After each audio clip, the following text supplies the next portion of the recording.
So hey guys, welcome to another video. आज हम लोग डिस्कस करेंगे पॉलीकैब लिमिटेड के बारे में।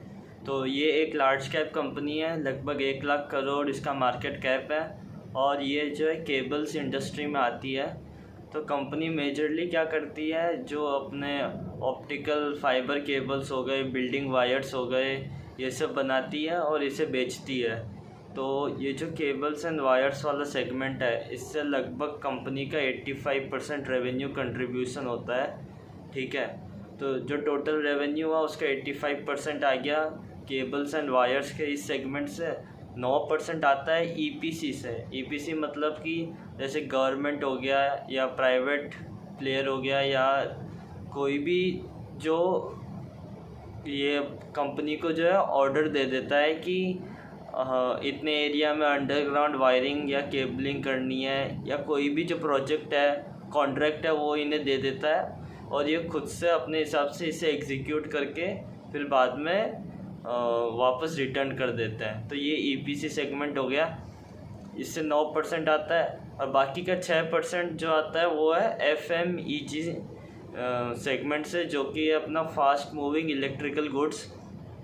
इससे क्या मतलब, इसका मतलब ये हुआ कि जो भी फैंस, स्विचेस और इलेक्ट्रिकल बोर्ड्स, ये सब जो भी होते हैं ना, ये सब एफएमईजी सेगमेंट में आ गया और इससे 6% रेवेन्यू कंट्रीब्यूशन होता है।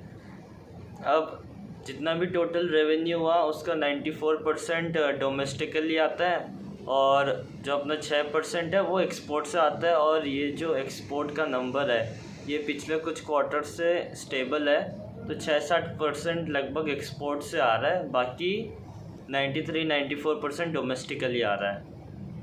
अब अगर Q3 के नंबर्स की बात करें तो रेवेन्यू जो है वो इनका 46% ईयर ऑन ईयर बेसिस पे इंक्रीज़ हुआ है, लेकिन एबिडा मार्जिन्स जो है वो कम हो गए हैं। पहले 16% था, लेकिन इस क्वार्टर में 13% रह गया है। तो मतलब जब मैनेजमेंट से पूछा कि इसके पीछे का कारण क्या है, तो उन्होंने कहा कि जो कॉपर और एल्युमिनियम के प्राइसेस हैं वो बढ़ गए हैं और यही रॉ मटेरियल्स हैं। कॉपर और एल्युमिनियम ही यूज़ होता है केबल्स और वायर्स बनाने में, तो रॉ मटेरियल के प्राइसेस बढ़ गए हैं, लेकिन इन्होंने जो पूरा कॉस्ट इंक्रीज़ है वो कस्टमर्स पर शिफ्ट नहीं किया है।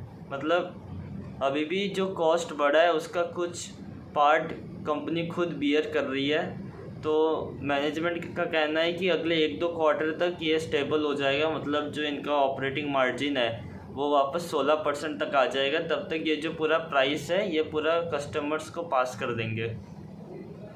ठीक है, और इससे जो इन्होंने पास ऑन नहीं करा है, इसका इनको एक फ़ायदा भी मिला है कि जो इनका मार्केट शेयर है वो कुछ परसेंटेज से बढ़ गया है। ठीक है, इसी 1 क्वार्टर में। और अगर अब फ्यूचर डिमांड की बात करें तो मैनेजमेंट कहती है कि गवर्नमेंट सेक्टर, प्राइवेट प्लेयर्स और रियल इस्टेट सेक्टर, तीनों से इनको फ्यूचर में अच्छी डिमांड की एक्सपेक्टेशंस है। तो क्योंकि डिमांड की एक्सपेक्टेशंस आने की संभावना है, तो हम लोग इस कंपनी को लॉन्ग टर्म में ग्रो करते देख सकते हैं 15 से 20% के गार में। मतलब अपन ये उम्मीद नहीं कर सकते कि ये 30-35% से ग्रो करेगी, क्योंकि ये लार्ज कैप कंपनी है, इतना बड़ा बेस है। और इसके बाद जो KEI इंडस्ट्रीज़ है वो सेकंड नंबर पर है, उससे बहुत ज़्यादा हाई बेस है इसका। तो इतना हाई बेस की कंपनी को 30-35% से ग्रो करना मुश्किल होगा। तो 15-20% लॉन्ग टर्म ग्रोथ रेट हम एक्सपेक्ट कर सकते हैं। हाँ, इसी सेगमेंट में एक कंपनी है वी मार्क इंडिया, वो एक स्मॉल कैप कंपनी है, उसका बेस बहुत छोटा है, तो वो फिर भी अच्छे ग्रोथ रेट से आगे ग्रो कर सकती है। तो देखते हैं, दोनों ही कंपनीज़ को ट्राई करते हैं, बाकी Q4 के नंबर्स को भी एनालाइज करेंगे। Thank you.